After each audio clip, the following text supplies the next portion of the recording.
Hello, my loveliest friends. How have you been? I hope you are fit and fine. Welcome to Learn English Online with Krishna. दोस्तों, Learn English Online with Krishna में आपका स्वागत है।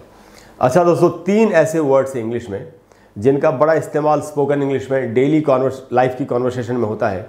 अगर इन तीनों words की meaning और इनके यूज़ को हम अच्छी तरह से सीख लें तो हमको इंग्लिश बोलने में बड़ी आसानी हो। ये तीनों वर्ड्स हैं दोस्तों, बिग, लार्ज एंड ग्रेट। तो आप समझिए ये तीनों वर्ड्स कितना ज़्यादा इस्तेमाल करते हैं। तो दोस्तों, आज की क्लास में हम इनके तीनों के यूजेस सीखेंगे। काफ़ी इन्फॉर्मेटिव यूज़फुल क्लास है आपके लिए। आपको एंड तक पूरे वीडियो को ध्यान से देखना चाहिए और इन तीनों वर्ड्स के यूज़ को अच्छी तरह से सीख लेना चाहिए। आज जो टॉपिक हमारा दोस्तों वो है बिग, लार्ज एंड ग्रेट, कि ये क्या वर्ड्स है, इनको कैसे यूज़ करना है। तो दोस्तों, ये तीनों एडजेक्टिव्स हैं, विशेषण है। इन तीनों का मीनिंग होता है बड़ा, साइज़ में बड़ा। लेकिन इनको कैसे यूज़ करना है, किस प्रकार के नाउन्स के साथ यूज़ करना है, यही आज हम सीखेंगे। तो दोस्तों, जो पहला यूज़ है वो मैं आपको बिग एंड लार्ज का बता रहा हूँ कि हमको बिग एंड लार्ज कब कब इस्तेमाल करना चाहिए और किस प्रकार के नाउन्स के साथ इस्तेमाल करना चाहिए। तो दोस्तों, बिग एंड लार्ज का जो पहला यूज़ है वो ये है कि they are used with concrete nouns. ये कॉन्क्रीट नाउन्स के साथ इस्तेमाल होते हैं। कॉन्क्रीट नाउन्स की एक कैटेगरी है। इसका मीनिंग क्या होता है? कॉन्क्रीट नाउन्स का मीनिंग क्या होता है दोस्तों? तो जिन भी नाउन्स को हम सी यानी देख सकते हैं या टच यानी छू सकते हैं, ऐसे सारे नाउन्स को कॉन्क्रीट नाउन्स कहा जाएगा।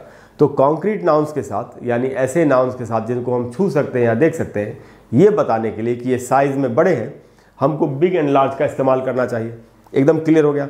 अब इस एग्जाम्पल से समझ लेते हैं कैसे। एग्जाम्पल से और भी ज़्यादा क्लियर हो जाएगा। जैसे यहाँ किसी के लिए कहा जा रहा है कि she has a large house, उसके पास एक बड़ा सा मकान है।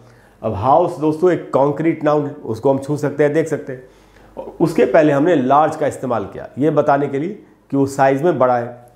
तो यहाँ कोई चीज़ साइज़ में बड़ी है उसको बताने के लिए हमने लार्ज का इस्तेमाल किया और वो कॉन्क्रीट नाउन है। बिग का इस्तेमाल देख लेते हैं। जैसे किसी इंसान के लिए कहा जा रहा है कि ही हैज़ बिग फीट। अब किसी के पाँव बड़े हैं साइज़ में, तो फीट एक कॉन्क्रीट नाउन है, उसको हम छू सकते हैं या देख सकते हैं। तो उसके पहले हमने बिग का इस्तेमाल किया ये बताने के लिए कि वो साइज़ में बड़े हैं। तो दोस्तों, साइज़ में बड़ा बताने के लिए हमको कॉन्क्रीट नाउन्स के साथ जिनको हम छू या देख सकते हैं, हमको बिग एंड लार्ज का इस्तेमाल करना चाहिए। अब हम आते हैं तीसरे वर्ड पर, जो कि है ग्रेट। ग्रेट का इस्तेमाल क्या होगा? क्या इसका इस्तेमाल भी कॉन्क्रीट नाउन्स के साथ हो सकता है? और अगर हो सकता है तो कैसे हो सकता है, समझ लेते हैं। तो यहाँ लिखा है दोस्तों, यूज्ड विद कॉन्क्रीट नाउन्स। ये भी कॉन्क्रीट नाउन्स के साथ इस्तेमाल होता है बताने के लिए कि साइज़ में बड़ा है। लेकिन क्या बताने के लिए? तो टू मीन इसका मतलब होता है, जब भी ग्रेट का यूज़ करेंगे कॉन्क्रीट नाउन के साथ, वंडरफुल कि कोई चीज़ कमाल की है, नहीं तो इम्प्रेसिव जो काफ़ी इम्प्रेसिव है, लोगों पर इम्प्रेशन छोड़ता है जिसका, फेमस अगर कोई चीज़ बहुत ही प्रसिद्ध है उसको बताने के लिए, और इम्पॉर्टेंट अगर कोई चीज़ या कोई आदमी बहुत ही इंपॉर्टेंट है। अब आप समझ गए क्या डिफरेंस है? डिफरेंस ये है दोस्तों कि बिग एंड लार्ज और ग्रेट ये तीनों ही कॉन्क्रीट नाउन्स के साथ इस्तेमाल होते हैं, लेकिन बिग एंड लार्ज साइज़ के ऊपर ज़्यादा फोकस रखते हैं कि साइज़, मन में साइज़ बताना हो कि साइज़ बड़ा है तो हमको बिग एंड लार्ज का इस्तेमाल करना चाहिए। लेकिन अगर वो चीज़ जो बड़ी है साइज़ में, वो तो पहली शर्त है, बड़ा तो होना ही उस चीज़ को, लेकिन बड़े होने के बाद भी अगर वो काफ़ी आकर्षक है, खूबसूरत है, मशहूर है, तो इन बातों को बताने के लिए फिर हमको कॉन्क्रीट नाउन्स के साथ ग्रेट का इस्तेमाल करना चाहिए। अब आप समझ गए। एग्जाम्पल से समझते हैं। जैसे यहाँ एक एग्जाम्पल है कि he's just got a great new bike।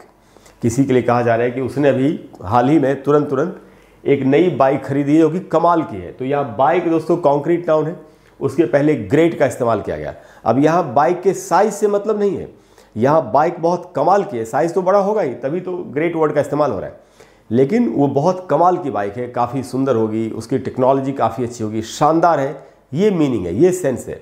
तो जब भी हमारा ये सेंस हो कॉन्क्रीट नाउन्स के लिए कि कोई चीज़ कमाल की है, तो हमको ग्रेट वर्ड का इस्तेमाल करना चाहिए। दूसरा एग्जाम्पल देखते हैं दोस्तों। जैसे यहाँ कहा जा रहा है कि Bhagat Singh was a great man. अब शहीद भगत सिंह को कौन नहीं जानता? हम सब के लिए वो बहुत ही आदरणीय है, काफ़ी रिस्पेक्टेबल है। तो उनके लिए कहा जा रहा है कि Bhagat Singh was a great man. Man एक कॉन्क्रीट नाउन है, उसके पहले ग्रेट का इस्तेमाल हुआ ये बताने के लिए कि वो जो भी इंसान है वो बहुत ही फेमस है या काफ़ी इंपॉर्टेंट है। तो भगत सिंह इतने फेमस है, सब जानते हैं उनको, और वो काफ़ी सबके लिए बहुत ही इंपॉर्टेंट है, हम सबके लिए हमारी आंखों के तारे हैं भगत सिंह। तो इस तरीके से हमको ग्रेट वर्ड का इस्तेमाल करना है। अब दोस्तों हम आते हैं ग्रेट वर्ड के अगले यूज़ पे। अब ग्रेट वर्ड जो है दोस्तों, ये सिर्फ कॉन्क्रीट नाउन्स के साथ नहीं इस्तेमाल होता, और भी इसका यूज़ है। वो यूज़ ये है दोस्तों कि it is used with abstract nouns. Abstract nouns के साथ भी इस्तेमाल होगा। एब्स्ट्रैक्ट नाउन्स को हिंदी में बोलते हैं भाववाची संज्ञा। तो एब्स्ट्रैक्ट नाउन्स, लेकिन तो एब्स्ट्रैक्ट नाउन्स क्या होते हैं? जिनको हम वी कैनॉट सी और टच, जिनको हम छू नहीं सकते, देख नहीं सकते, उनको एब्स्ट्रैक्ट नाउन्स कहते हैं। तो ग्रेट वर्ड का इस्तेमाल एब्स्ट्रैक्ट नाउन्स के साथ भी होता है, कॉन्क्रीट नाउन्स के साथ भी होता है जिनको हम छू या देख सकते हैं, जैसे अभी हमने सीखा, और एब्स्ट्रैक्ट नाउन्स के साथ भी होता है जिनको हम छू या नहीं देख नहीं सकते। कैसे? एक एग्जाम्पल से समझते हैं। जैसे यहाँ कहा जा रहा है दोस्तों, एवरीबॉडी हैज़ ग्रेट रिस्पेक्ट। अब रिस्पेक्ट ऐसी चीज़ है जिसको हम छू या देख नहीं सकते, कॉन्क्रीट नाउन तो नहीं है, लेकिन ग्रेट का इस्तेमाल यहाँ पर भी हम कर सकते हैं। क्या बताने के लिए? कि बहुत बड़ा, काफ़ी ज़्यादा, ये इसका मीनिंग है या सेंस है। तो यहाँ कहा जा रहा है दोस्तों कि everybody has great respect for Lal Bahadur Shastri. अब लाल बहादुर शास्त्री जी का तो सब आदर करते हैं, उनका कोई शत्रु, कोई दुश्मन कभी रहा ही नहीं। तो एवरीबॉडी हैज़ ग्रेट रिस्पेक्ट। अब रिस्पेक्ट यहाँ पर एक एब्स्ट्रैक्ट नाउन है, उसके पहले हमने ग्रेट का इस्तेमाल किया ये बताने के लिए कि वो कितनी इंपॉर्टेंट बात है, या कि बहुत बड़ी मात्रा में जो है रिस्पेक्ट है लोगों का उनके लिए। तो everybody has great respect for Lal Bahadur Shastri, ये ग्रेट का दोस्तों एक अलग यूज़ था। अब हम सीखते हैं कि बिग का इस्तेमाल और दूसरा इस्तेमाल क्या है। तो बिग दोस्तों विद काउंटेबल एब्स्ट्रैक्ट नाउन्स। अब एब्स्ट्रैक्ट नाउन्स जिनको गिन सकते हैं, ऐसे एब्स्ट्रैक्ट नाउन्स क्या होते हैं दोस्तों? जिनको हम वी कैनॉट सी और टच, जिनको हम छू नहीं सकते, देख नहीं सकते। अब अभी तक हो सकता है आपको ये पता हो कि एब्स्ट्रैक्ट नाउन्स तो अनकाउंटेबल होते हैं, तो एब्स्ट्रैक्ट नाउन्स होते हैं अनकाउंटेबल, लेकिन कुछ एब्स्ट्रैक्ट नाउन्स काउंटेबल भी होते हैं, तो उन्हीं का यूज़ सीखें। तो बिग जो है दोस्तों वो यूज़ होगा विद काउंटेबल एब्स्ट्रैक्ट नाउन्स। कैसे? एग्जाम्पल से समझते हैं। यहाँ दोस्तों, she made a big mistake. अब यहाँ पर मिस्टेक एक काउंटेबल नाउन है, लेकिन ये एक एब्स्ट्रैक्ट काउंटेबल नाउन है। ऐसा एब्स्ट्रैक्ट नाउन है जिसको हम गिन सकते हैं। मिस्टेक का प्लूरल हम बनाते हैं, मिस्टेक्स बनाते हैं ना। ही कमिटेड मैनी मिस्टेक्स, उसने बहुत सारी गलतियाँ की। तो एक बिग का ये भी एक यूज़ है कि इसको हम काउंटेबल एब्स्ट्रैक्ट नाउन्स के साथ इस्तेमाल कर सकते हैं। कैसे? एग्जाम्पल है she made a big mistake, इस प्रकार से। तो ये बिग का एक यूज़ था। अब हम दोस्तों आते हैं लार्ज के एक और यूज़ पे। तो क्या लार्ज को भी बिग की तरह इस्तेमाल कर सकते हैं? बिल्कुल कर सकते हैं दोस्तों। तो लार्ज भी with countable abstract nouns use होगा। लार्ज को भी हम काउंटेबल एब्स्ट्रैक्ट नाउन्स के साथ इस्तेमाल कर सकते हैं। क्या बताने के लिए या कैसे? क्वांटिटी यानी संख्या, या अमाउंट यानी मात्रा क्या है किसी चीज़ की। तो कोई चीज़ किस अमाउंट में है, किस क्वांटिटी में, ये बताने के लिए लार्ज भी हम काउंटेबल एब्स्ट्रैक्ट नाउन्स के साथ इस्तेमाल कर सकते हैं। कैसे? एक एग्जाम्पल समझते हैं। जैसे एग्जाम्पल है दोस्तों, ही spent large sums on cars. किसी इंसान के लिए कहा जा रहा है कि उसने गाड़ियों के ऊपर, कार्स के ऊपर बहुत बड़ा अमाउंट खर्च किया। तो दोस्तों यहाँ जो आप देख रहे हैं लार्ज के बाद सम्स है। सम का मतलब होता है जो भी रकम होती है, जो संख्या है, सम किसी भी रकम का, पैसे का।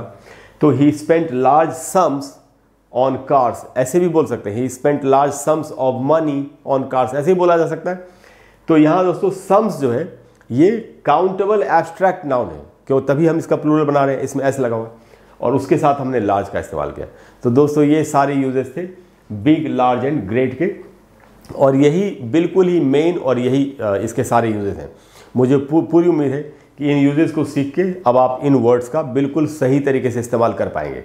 और मुझे ये भी उम्मीद है कि आपको आज की क्लास भी अच्छी लगी होगी। अगर आपको क्लास अच्छी लगी हो तो प्लीज़ वीडियो को लाइक करें और शेयर करें और चैनल को सब्सक्राइब करें।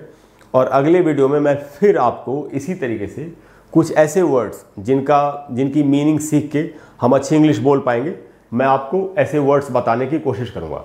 इसके अलावा दोस्तों अगर कोई भी ऐसा वर्ड है या इसी तरीके के कोई दूसरे वर्ड्स हैं जिनकी मीनिंग आप जानना चाहते हैं और आप चाहते हैं कि मैं आपके लिए वीडियो बना दूं, तो आप नीचे कमेंट बॉक्स में लिखिए। अगर मुझे लगेगा कि ये वीडियो काफ़ी लोगों के काम आएगा, काफ़ी लोगों को इससे हेल्प मिलेगी, तो मैं आपको उस पर वीडियो बना करके ज़रूर दूंगा। Thank you very much. I will see you again. Bye bye.